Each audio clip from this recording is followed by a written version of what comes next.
안녕하세요. 4월 28일 목요일입니다. 하나님이 우리에게 원하시는 것이 있다면 우리가 이 땅에서 하나님을 기쁘시게 하는 자로 살기를 원하십니다. 그러면 어떻게 해야 하나님이 기뻐하시는지를 알아야 되지 않겠습니까? 그것을 성경에서는 믿음이라고 말하고 있습니다. 믿음이 없이는 기쁘시게 못하나니. 그렇게 말씀하면서 결국은 하나님을 기쁘시게 하는 것은 믿음이다. 이렇게 설명하고 있죠. 근데 하나님이 기뻐하시는 것이 믿음인데, 그렇다면 믿음이 뭐냐는 걸 알아야 될 거 아니에요. 믿음은 하나님의 약속입니다. 우리가 무엇을 믿느냐 하면 약속을 믿는 거예요. 그래서 약속이 있어야 믿음이 있고, 믿음이 있어야 하나님이 기뻐하시는 거거든요.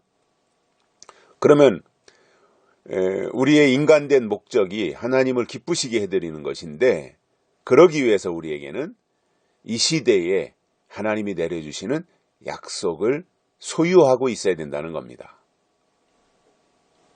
약속은 앞으로 이루어질 것이 약속이지요. 지나간 것은 약속이 될 수가 없는 거지 않습니까? 그래서 앞으로 될 일, 이루어질 일, 하나님이 하실 일, 이런 것을 약속이라고 표현을 하는 것이고요. 그래서 우리가 신앙생활을 한다고 하는 것은 하나님의 약속, 즉 예언의 말씀을 우리 속에 간직해야 되고, 그렇기 때문에 교회에서 선포되는 메시지는 약속이 포함되어야 됩니다. 그래야 그것이 믿음으로 발전하는 거거든요. 그렇기 때문에 교회는 예언을 말해야 되고 약속을 설명해야 되며, 그것이 포함되어진 믿음일 때 하나님이 기뻐하시고 인정하신다는 사실을 우리가 다시 한번 정리할 필요가 있어서 제가 설명을 드렸습니다. 오늘 말씀은 로마서 8장 22절과 23절입니다.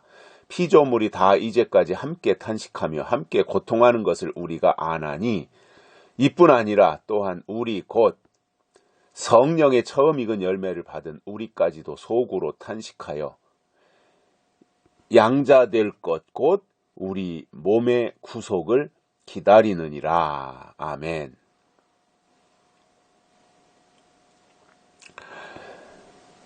피조물들이 지금까지 탄식하면서 고통하고 있다 이겁니다. 탄식하면서. 그러니 그 피조물들이 다 지금 고통당하고 있는데, 탄식하고 있는데, 그것을 바울이 알고 있다는 거잖아요.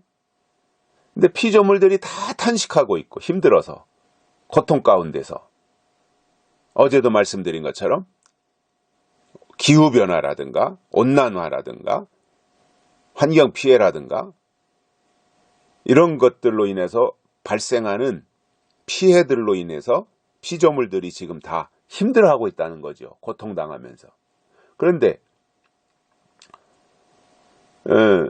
피조물뿐만 아니라, 다른 피조물뿐만 아니라 우리 곧 성령의 처음 익은 열매를 받은 우리까지도 속으로 탄식하고 있다는 거예요.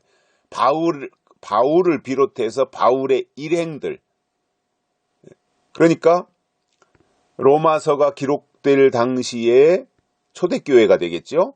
그 무렵에 성령의 처음 익은 열매를 받은 우리들이니까 바울의 일행 또는 그 당시에 초대교회에 신앙생활했던, 그야말로 구약시대가 끝나고 신약시대가 시작되어서 예수님 오셨다가 십자가에 달려 죽으시고 부활 승천하신 이후에 이제 바울의 활동이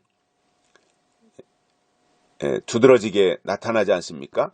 그러니까 그때 당시에, 초대교회 당시에 바울 당시에 성령의 처음 익은 열매를 받은 우리까지도, 그러니까 성령의 처음 익은 열매, 그때 당시에 마가다락방에 성령이 임했고 그 성령의 여파가 엄청나게 확장되어가는 그 상황 가운데서 하나님을 사랑하고 하나님의 뜻을 사모하며 하나님의 나라를 기다리고 나아가는 우리들까지도, 바울의 일행들까지도 탄식하면서 양자될 것 곧 우리 몸의 구속을 기다린다, 이렇게 말씀하고 있습니다. 양자, 아버지라고 부르는, 그래서 성령이 오셔서 처음 익은 열매로 삼아가지고 하나님을 아버지라고 부를 수 있는 양자의 자격을 주셨는데, 그들까지도 탄식하고 고통 가운데서 탄식하면서 몸의 구속을 기다린다라는 겁니다. 하나님이 구원하실 것을, 하나님이 모든 것을 용서하시고 건져내실 것을 기다리고 있다라는 것입니다. 그러니까 이 과정은 다른 동물이나 식물이나 이런 피조물, 인간이나 이런 뿐만 아니라 성령의 처음 익은 열매를 받은 하나님의 사람들까지도 탄식하면서 하나님의 구속을 기다리고 있다고 하는 이 내용을 바울이 설명해주고 있는 것을 볼 때에 우리가 구원받는다고 하는 것이 거저되는 것이 아니고 그냥 쉬운 것이 아닙니다. 물론 우리가 노력해서 구원받는 것이 아니라 하나님의 은혜로 구원받는 것은 맞지만, 그러나 구원받았다고 해서 모든 문제가 해결되는 것이 아니라 여전히 부닥쳐서 해결해 나가야 될 문제들이 많이 있고, 그 중에는 탄식해야 될 일, 고통당하는 일, 이러한 것도 있기 때문에 그것을 어떻게 믿음으로 극복하고 성화시켜 나가느냐 하는 이 부분이 날마다의 삶 속에서 영적 싸움에 해당되는 일로 다가오고 있다는 것입니다. 그래서 우리가 땅에서 살지만 구원받은 자로서 하나님이 주신 구속의 은총을 늘 마음에 담고 어려움 가운데서도 그것을 극복하고 이겨내면서 우리 자신이 성장하고 성숙해가는 그 모습을 하나님 앞에 보여드려야 된다라는 것입니다. 여기까지 하겠습니다. 감사합니다.